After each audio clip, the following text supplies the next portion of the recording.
Bismillahirrahmanirrahim. Assalamualaikum warahmatullahi wabarakatuh. Selamat berjumpa kembali dengan saya Asmir dalam pembelajaran fisika. Kali ini kita akan membahas pokok bahasan gelombang. Apa yang dimaksud gelombang? Ya. Nah,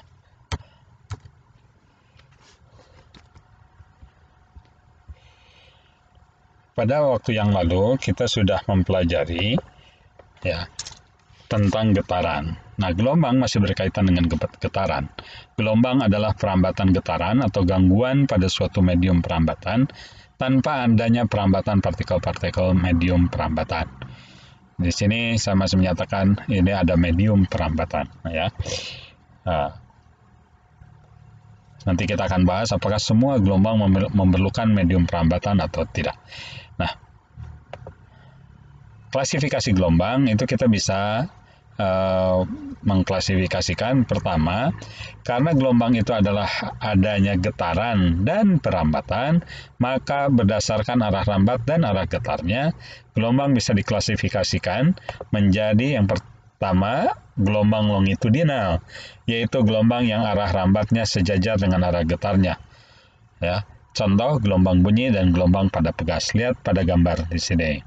Ya, ini pada pegas seperti ini.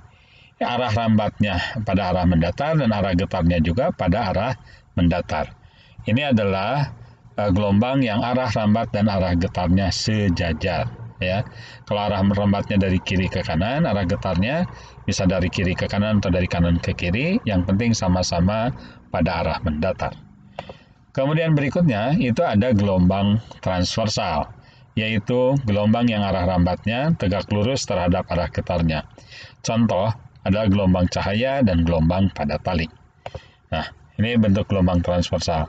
Arah getarnya itu pada arah vertikal, sedangkan arah rambatnya itu adalah pada arah horizontal. Ini adalah gelombang transversal yang seperti ini. Ya. Oke, kita perhatikan. Sekarang klasifikasi gelombang berdasarkan sumber gangguannya. Nah, yang pertama ada yang disebut dengan gelombang mekanik, yaitu gelombang yang gangguannya berasal dari gerakan mekanik. Pada gelombang mekanik ini memerlukan medium perambatan. Contohnya bisa gelombang bunyi, gelombang pada pegas, gelombang pada tali, itu semuanya memerlukan medium perambatan. Ya, ini adalah gelombang mekanik. Jadi nanti gelombang mekanik itu kalau dilihat berdasarkan arah getarnya bisa juga ada yang transversal, ada yang longitudinal. Kemudian yang kedua itu adalah gelombang elektromagnetik, yaitu gelombang yang gangguannya berasal dari getaran partikel bermuatan listrik. Nah, pada gelombang elektromagnetik itu tidak memerlukan medium perambatan, ya. Tapi kalau ada medium perambatan juga bisa merambat, tapi dia tidak mengharuskan adanya medium perambatan. Contoh gelombang ini yang termasuk gelombang elektromagnetik adalah gelombang cahaya, gelombang radio, gelombang radar, ya, ada inframerah, ultraviolet dan sebagainya. Ini adalah gelombang elektromagnetik. Ya. Oke. Nah, sekarang kita akan lihat besaran-besaran gelombang. Sebenarnya besaran-besaran gelombang itu hampir mirip dengan besaran-besaran yang ada pada getaran, ya. Nah, gelombang yang dibahas adalah gelombang yang periodik, yaitu gelombang yang gangguannya berulang pada selang waktu yang sama. Nah, ini perhatikan seperti begini, ya. Ini berulang pada waktu yang sama, jaraknya sama, maka dia akan berulang. Ini adalah gelombang periodik. Nah, ini besaran gelombang ini, kalau pada ini gelombang transversal, ini disebut puncak, ini disebut lembah. Jarak dari puncak ke puncak itu disebut panjang gelombang. Ya. Nah, sedangkan pada gelombang longitudinal, ya, yang disebut dengan panjang gelombang itu adalah jarak dari misalkan batas antara regangan dan rapatan dengan renggangan dan rapatan yang lain. Ya, ini adalah panjang gelombang pada gelombang longitudinal. Nah, jadi perhatikan besaran fisir pada gelombang periodik adalah ada cepat lambat gelombang. Nanti seberapa cepat gangguan itu menjalar misalkan dari titik A ke B ke C dan seterusnya. Kemudian ada frekuensi. Frekuensi itu adalah, ya, kalian sudah tahu banyaknya getaran per satuan waktu. Kalau di sini adalah banyaknya gelombang yang terjadi per satuan waktu. Kemudian ada frekuensi sudut atau kecepatan sudut, omega, ada periode T, dan ada panjang gelombang. Dibacanya lambda. Nah, bagaimana hubungan antar besaran? Ini sudah kalian kenal pada waktu belajar getaran. Frekuensi sama dengan 1 per periode. Kemudian frekuensi sudut atau kecepatan sudut sama dengan 2 VF. Kemudian lambda sama dengan V kali F. Kemudian F itu dinyatakan dalam Hertz. Kalau ditulis panjang Hertz dalam huruf kecil seperti begini. Kalau disingkat HZ, hanya huruf besar. Kemudian T, waktu itu dalam sekon. Ya, kalau disingkat S kecil. Dituliskan panjang juga dalam huruf kecil. Omega itu dalam radian per sekon. Ya, kita sudah membahas tentang besaran sudut yang dimaksud dengan radian. Kemudian lambda itu dalam meter. Ini adalah satuan-satuan dalam sistem internasional. Ya. Oke, kalian perhatikan sekali lagi, ini hubungan antara cepat lambat itu V, ya, lambda itu V kali F. Oh, sorry. Ya, lambda itu V kali T.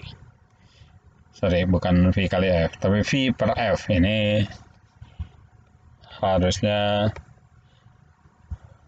ya, ini adalah V ini dibagi F. Ya. Jadi lambda sama dengan V per F, omega sama dengan 2 VF, dan F-nya sama dengan 1 per T. Jadi lambda sama dengan V kali T. Ya. Kita lanjutkan. Nah, perhatikan sekarang animasi tentang gelombang transversal berikut ini. Ya, yang merah, nah ini karena ini adalah gelombang elektromagnetik contohnya, yang merah itu adalah electric field atau medan listrik, dan yang biru itu adalah magnetic field, yaitu medan magnet. Ya.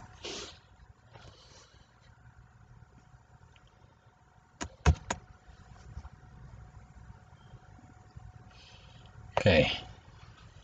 Nah, ini dari muatan yang bergerak, kemudian ini ada arah perambatannya ke sebelah sana, ya.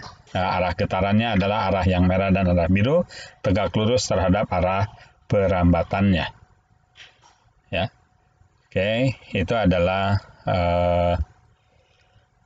animasi untuk gelombang transversal. Berikutnya, ini adalah animasi untuk gelombang longitudinal. Perhatikan yang merah ini. Ya, yang merah ini adalah gerakan dari molekul-molekul udara, ya, dalam gelombang bunyi, yaitu gelombang transversal. Ya, jadi gelombang molekul udara itu dia bergerak merapat, merenggang, satu seperti begitu. Sedangkan yang hitam ini adalah animasi untuk menunjukkan seberapa jauh jarak si merah ini terhadap titik kesetimbangannya. Kalau titik kesetimbangannya kita samakan di sini, ya, di dalam garis mendatar ini.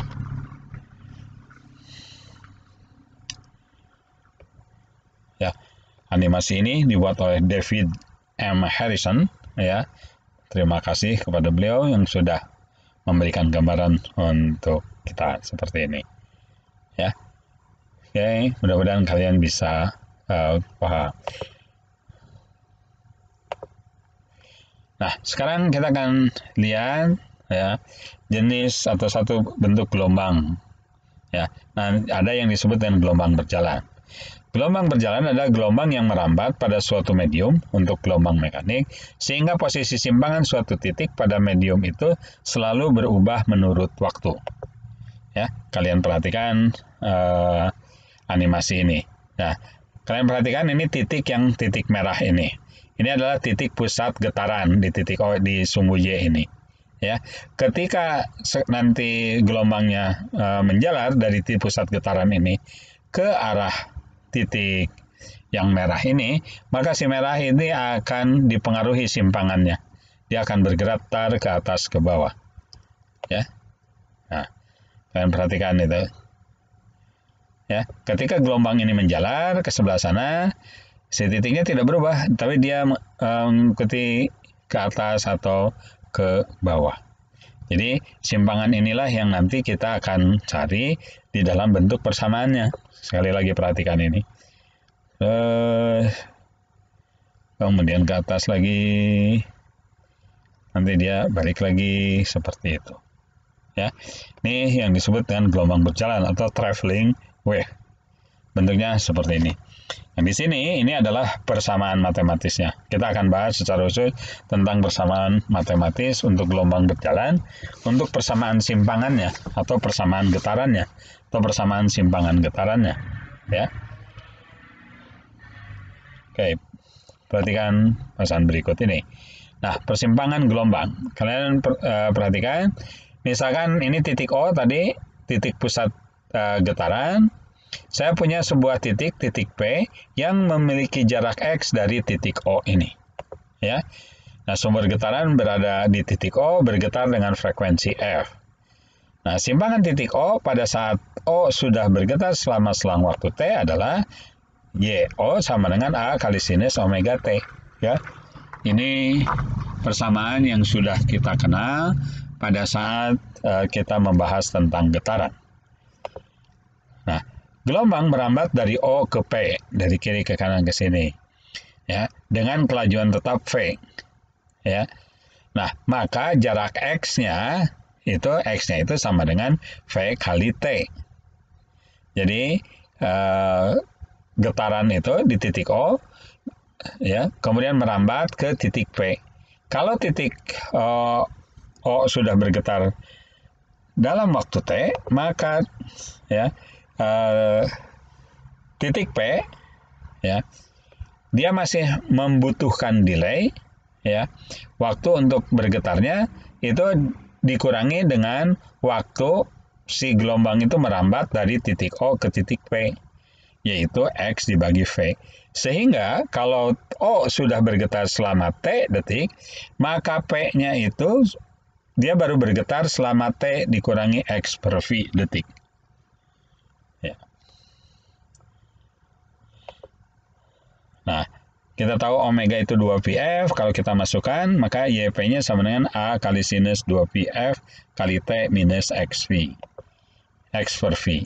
Dengan YP, ya, ini kalau kita tuliskan, maka kalau ini kita masukkan omega kali T, kemudian di sini ada omega dibagi V dikalikan dengan X. Nah, omega dibagi V dikalikan X itu sama dengan K. Ya. Jadi K itu sama dengan omega per V, ya, sama dengan 2V per lambda. Ini adalah bilangan gelombang yang satuannya adalah per meter atau meter pangkat minus 1. Ya. Oke.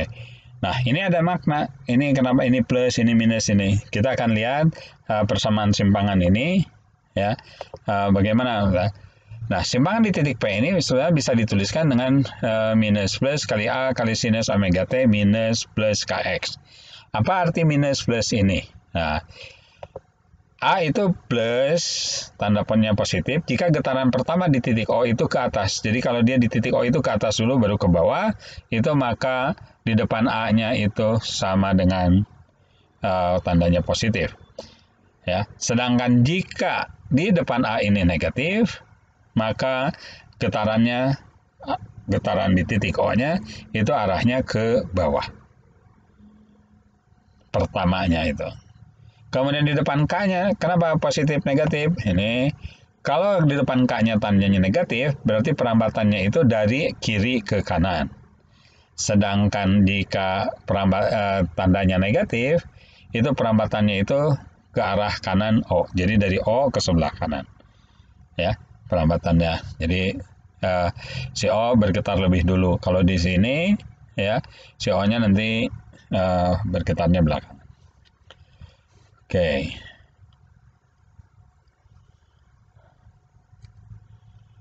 Nah, selanjutnya seperti pada getaran ada sudut fase gelombang. Apa sudut fase gelombang? Itu theta P, yaitu argumen dari fungsi sinus ini. Ya, yaitu theta P sama dengan omega T minus plus Kx. Atau ya, kalau dikeluarkan 2V kali T per T besar minus plus X per lambda. Ini sudut fase gelombang. Kemudian fase gelombang, ya kalau sudut fase gelombang satuannya adalah satuan sudut, yaitu radian atau derajat. Sedangkan fase gelombang itu ada sudut fase dibagi 2V. Ya. Ini kalau sudut fasenya di dalam radian.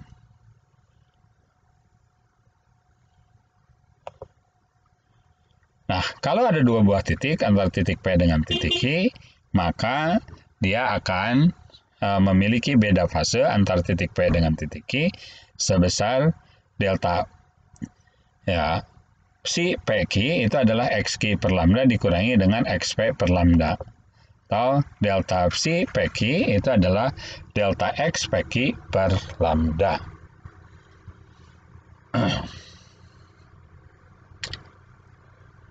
Ya. Oke, ini adalah teorinya. Ya, sekarang kita akan lihat beberapa contoh soal. Perhatikan contoh soal berikut ini. Gelombang tali merambat dengan kecepatan 6 meter per sekon. Ya. Jika jarak antara tiga puncak gelombang yang berurutan adalah 36 meter, tentukan panjang gelombang dan B frekuensi gelombang. Perhatikan gambar ini. Jarak tiga puncak itu artinya dua panjang gelombang. Ya. Dari puncak ini ke puncak ini satu gelombang, kemudian dari puncak sini ke puncak ini juga satu gelombang, satu lambda. Berarti ini 2 lambda sama dengan 36 meter. Kalau kecepatannya 6 meter per sekon, ya maka ditanyakan berapa panjang gelombangnya. Ya, kita jawab tadi 2 lambda sama dengan 36. Maka lambdanya adalah 18 atau panjang gelombang talinya adalah 18 meter. Kemudian yang B-nya, ya, berapa cepat rambatnya? Lambda sama V sama dengan lambda kali F, ya, V sama dengan lambda kali F, maka F sama dengan V per lambda, V-nya 6, lambdanya 18, sama dengan 1/3. Maka frekuensi gelombang tali itu adalah 1/3 Hz. Berikutnya, di permukaan sungai terdapat 2 buah gabus, ya, yang terpisah sejauh 90 cm. Keduanya naik turun terbawa gelombang air. Salah satu gabus berada di puncak gelombang, sedangkan gabus yang lain berada di dasar gelombang. Di antara kedua gabus tersebut terdapat satu bukit. Jika frekuensi gelombang air tersebut adalah 3 Hz, tentukan cepat rambat gelombang air. Ini diketahuinya, perhatikan, ya, terpisah 90 cm, naik turun dua gelombang, salah satu gabus di puncak gelombang, yang lain di dasar gelombang. Ya, di antara kedua gabus itu terdapat satu bukit. Ini, ya. Berarti dari 2 bukit kemudian ke 1 lembah ini adalah 1,5 lambda, yaitu 90 cm. Ya. Frekuensinya 3 Hz. Ditanyakan tentukan cepat rambat gelombang. Ya. Jadi 1,5 lambda sama dengan 90 cm. Maka lambdanya sama dengan 60 cm. V sama dengan lambda kali F. Lambdanya 60 cm, F-nya 3 Hz. Berarti 180 cm per sekon, atau kalau dalam meter per sekon 1,8 meter per sekon. Ya, jadi cepat rambat gelombang pada air adalah 1,8 meter per sekon. Berikutnya, ini persamaan sebuah gelombang.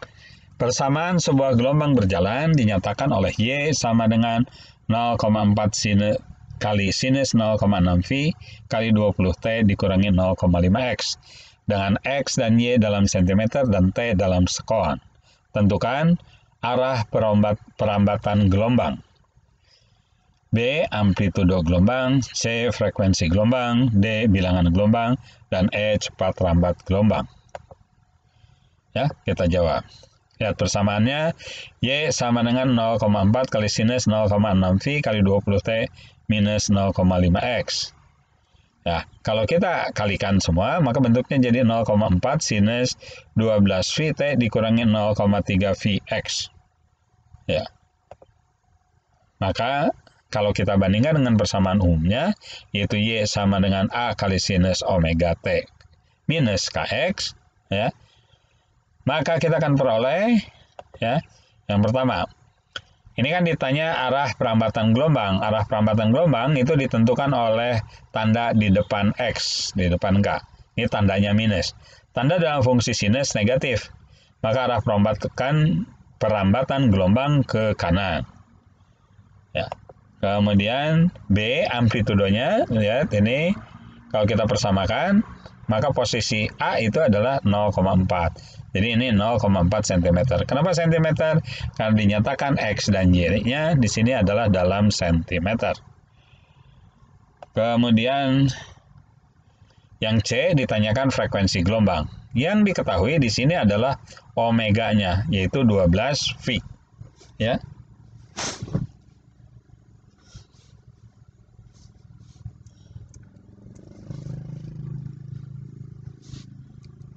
Ya. Ini 12 V, maka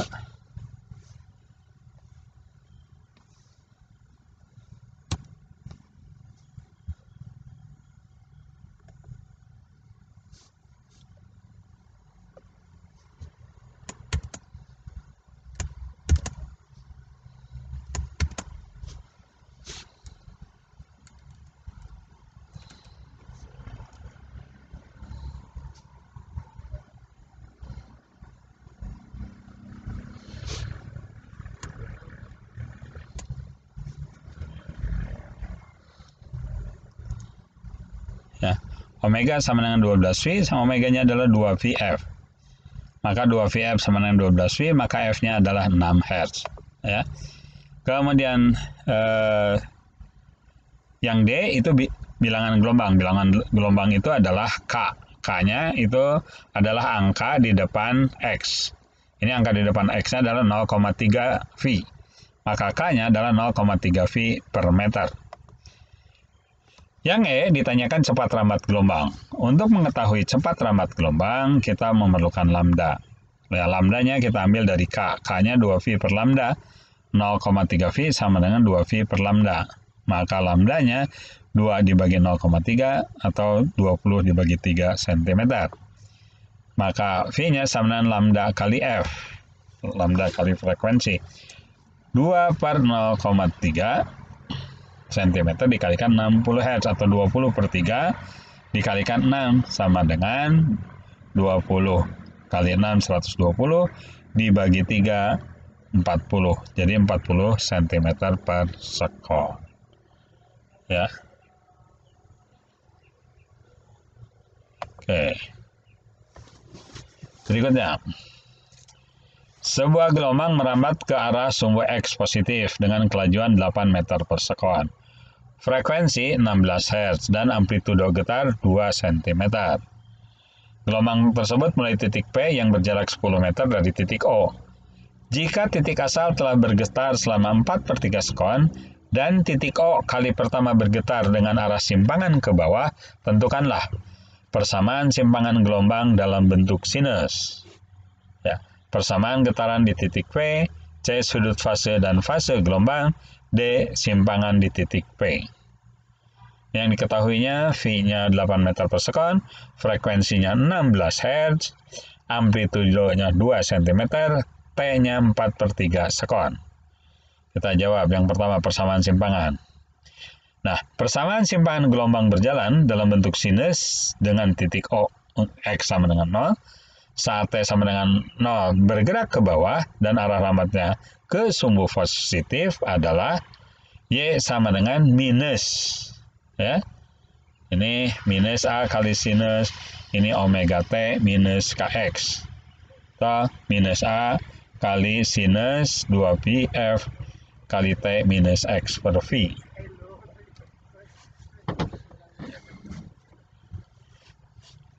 Nah, kalau kita masukkan ya A-nya dan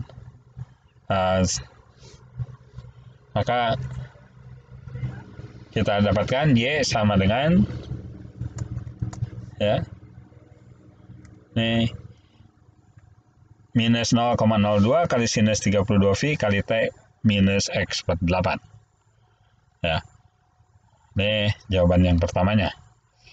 Jadi A itu adalah Y sama dengan minus 0,02 kali sinus 32V kali T minus X per 8. Nah, sekarang persamaan getaran di titik P. YP sama dengan minus 0,02 kali sinus 32V kali T minus, nah, karena X-nya 10, maka ini 10/8. Atau kalau kita kalikan semua, YP sama dengan minus 0,02 kali sinus 32V T, kemudian 32 kali 10/8 sama dengan 40V, ya, X. Ini X-nya terlewat, ini seharusnya ada X, ya.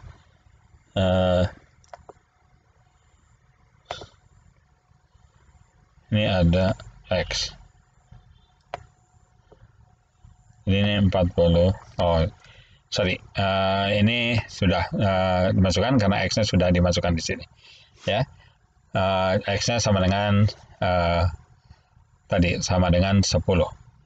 Oke. Sudut fase dan fase gelombang. Ini sudut fase itu adalah theta sama dengan 32V dikalikan T minus X per 8. Ya. Kalau kita masukkan T dan X-nya, kita peroleh 32V kali 4/3 dikurangi 10/8. Hasilnya adalah 8V/3 radian. Sedangkan fase gelombangnya adalah ya sudut fase dibagi 2V, maka besarnya sebesar 4/3.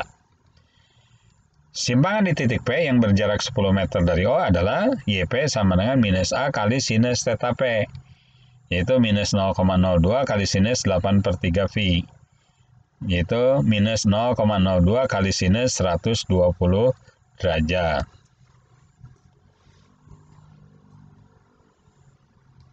Ya, yaitu minus 0,01 kali akar 3 meter. Nah, itu menunjukkan bahwa benda ini sedang menyimpang ke arah bawah. Ya. Nah, demikianlah pembahasan gelombang kita kali ini. Mudah-mudahan kalian bisa paham. Nanti kita akan lanjutkan ke bagian berikutnya dari pembahasan gelombang ini. Sekian. Assalamualaikum warahmatullahi wabarakatuh.